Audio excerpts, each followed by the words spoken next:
Much thank you sir आपका। हमें join किया है यूएस से जर्नलिस्ट हैं कैटलिन ने। आज कोशिश करेंगे कि इस पूरी बिग पिक्चर के हवाले से उनसे ज़रा बात करें कि आखिर अमेरिका चाहता क्या है और अमेरिका के आखिर ईरान के साथ जो भी ईरान के पास क्या ऑप्शंस है और इस बदलती हुई सूरत हाल में पाकिस्तान समेत खित्ते पर इसके क्या असरात मरतब हो सकते हैं। और इन्हीं तमाम पहलुओं पर तफसील से बात करने के लिए हमारे साथ मौजूद है। हमें ज्वाइन किया है कैटलिन ने। Caitlin, thank you so very much for your time and it's a pleasure to have you in my programme. Caitlin, let me start with a big question from where you are sitting in Washington. Does this really look like a response to recent developments, or has the US already made up its mind about taking a much tougher line against Iran?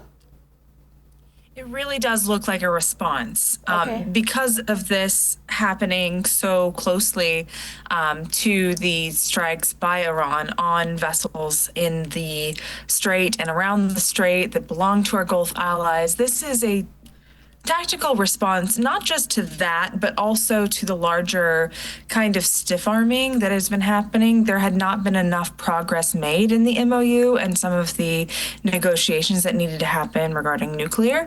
And so part of that is just built up frustration. But I do think that there is hope of some de-escalation as well, because even though President Trump has said he's very frustrated, he's also said that he doesn't think that it will be a return to full-scale war. Okay, Caroline, when we look at President Trump's recent statements, they sound much stronger than before. Is this mainly about putting maximum pressure on Iran, or do you think the White House is actually prepared for a longer military confrontation? You know, I think it's a little bit of both. I think that certainly this is about putting pressure on Iran. This is about bringing Iran back to the table in a way that they actually are making real promises and real progress. I think that there had been some frustration because the U.S. had not released any of the frozen assets, but that was because Iran hadn't made certain measures of progress in the negotiations to be rewarded with that. And so I think this could be a really big wake-up call for Iran if they can realize that, yes, their waivers can be taken off, and if you shut down the strait, there will be consequences. But we'll see. These types of pressure tactics don't tend to work on Iran. They remain very strong and very stubborn in a lot of ways with their roles and what they want. And so it's yet to be seen whether or not the extra pressure will actually lead to further diplomacy, or if that military action will need to be taken. Okay, Caitlin, one thing many people are asking is whether diplomacy is still alive.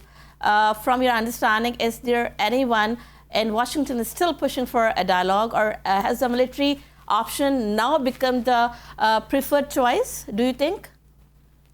President Trump this week mentioned that if his negotiators wanted to continue negotiating, that's fine with him, but he was more focused on,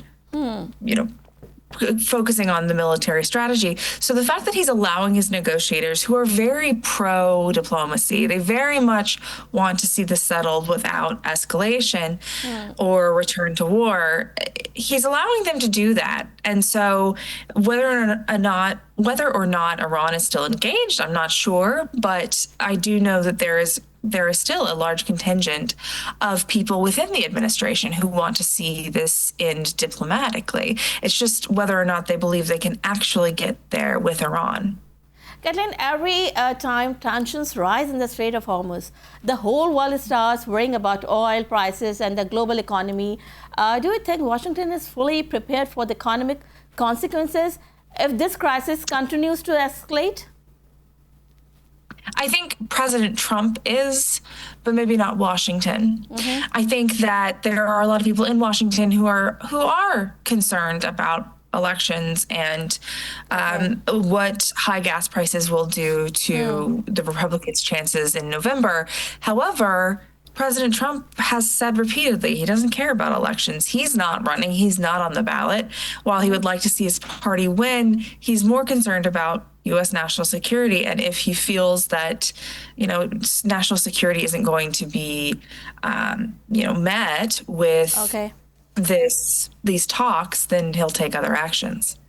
Okay, Kathleen, one last question. If you had to read the mood in Washington today, would you say the U.S. is trying to prevent a wider regional war, or is it willing to take that risk if it believes its strategic objectives can be achieved?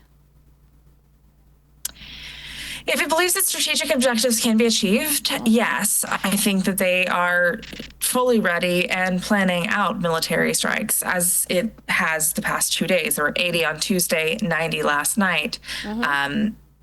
And so that remains an option, but there still is a large contingent that doesn't want to see it that way. And President Trump is one of those people. He does not want to go to war, but he's ready if he has to.